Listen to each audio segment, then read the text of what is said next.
Hey guys, welcome back to my Lakers MyGM. Today is a very important episode because this is the off-season tasks video of the second season, going into the third season. If you guys have followed me since the beginning of my Lakers MyGM, I do all my trades and acquisitions pretty much in the off-season. I try to make it as realistic as possible because not a lot of teams do multiple trades throughout the season. So I'm trying to limit my trades per season to one. So last season in season 2 we did one trade, Ryan Anderson for Ben McLemore, and maybe depending on whether or not the things I do in this off-season tasks affect our team play, I won't have to do any trades. That's the whole purpose of a MyGM, in my opinion, trying to do the least amount of trades as possible in the regular season to have your team chemistry be high and just to get familiar with the players on your roster.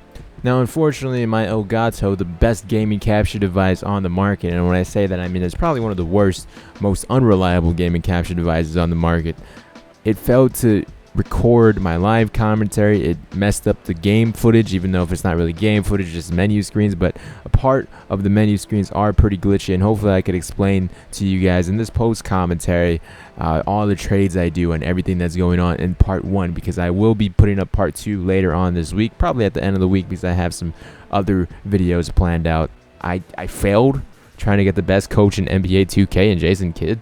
You guys might be seeing that right now.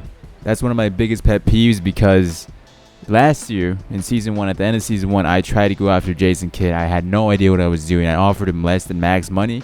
This year I offered him max money. He still did not join. This man is the best coach in NBA 2K with A+, and like a A- or something along those lines. So I wanted that on my team, but unfortunately, we gave him max money, max years as well, and he still did not join this team. So I don't know what it takes to get Jason Kidd, the best coach in NBA 2K, on this team. Unfortunately, we fired our coach, William Goodrich, I'm pretty sure that's his name, and then we had to re-sign another coach that was less than him just because of him not wanting to re-sign, and Jason Kidd just loves to mess up our whole scheme of things. So our staff isn't the best, but going into the draft, we get 2 top 5 picks. With the third pick, I do believe, don't quote me on this because I'm not looking at gameplay here, I'm just winging it because the gameplay that I'm looking at is completely messed up. I think this third pick in the NBA draft, we pick Scal. The guy's last name I cannot pronounce. You guys could probably let me know in the comment section if you want to. He's a top 5 prospect at the center position going to Kentucky this year. So we drafted him at number 3. And I do believe at number 5 we drafted Brandon Ingram out of Duke. So that is a pretty solid 1-2 punch there. Scal's going to be a center/power forward for this team, and Brandon Ingram could play the shooting guard, small forward, and maybe even power forward. In real life, this kid is way too skinny with a bunch of odd tattoos. I don't know. So these two kids are going to be the future of this Los Angeles Lakers team, especially we're just going to throw them right in the fire. Some of them may get the start. You'll find out in the next episode if they get the start or not. But the best overall player in this draft was Ben Simmons, drafted at number 1. And unfortunately, the only thing I dislike about this draft, I like the players, I like how realistic they look compared to their counterpart, but Ben Simmons is an 83 overall. That is absolutely ridiculous. At most, he should be a 79, a 77.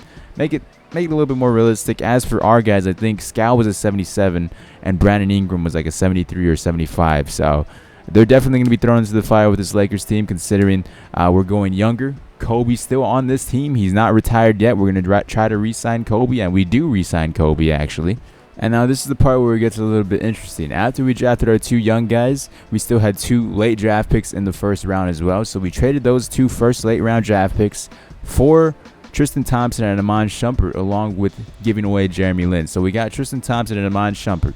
And although those 2 guys are great pieces for this Los Angeles Lakers team, it's not what I really envisioned, especially with Iman Shumpert's massive contract for what he's not really worth in 2K. After those 2 new players were added to the team, we ended up trading Iman Shumpert away for Terrence Ross from the Raptors. We got him and some other player that I can't remember off the top of my head.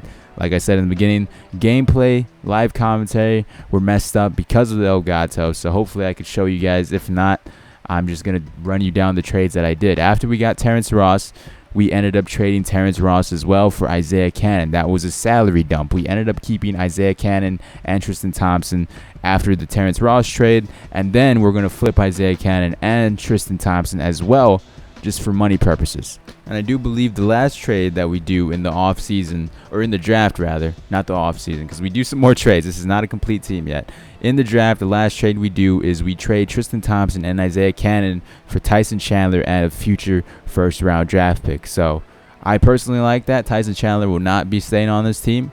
He's a key piece to trading away for a bigger name in the next episode, which the next episode we will be doing, I believe, 2 more trades. So we did 3. Did I count it right? We traded Jeremy Lin for Tristan Thompson. That's 1. Tristan Iman Shumpert for Terrence Ross. That's 2. Terrence Ross for Cannon. That's 3. And Tristan Thompson and Cannon for Chandler. That's 4 trades this offseason.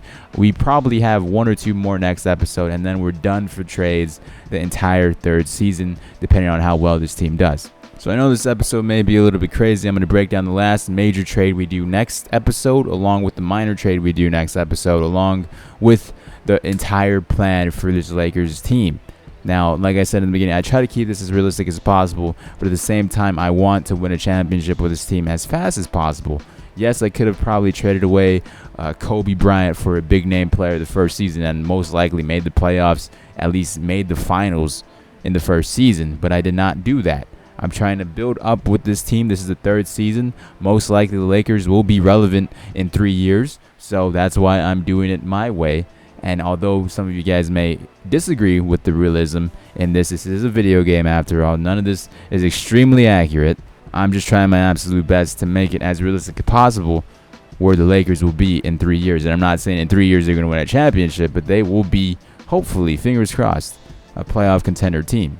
So with that said, I'm going to wrap up this video. In free agency, we re-signed Kobe Bryant. We did not re-sign Frank the Tank, because our owner did not want him on the team for some odd reason, so we did not pick up his player option.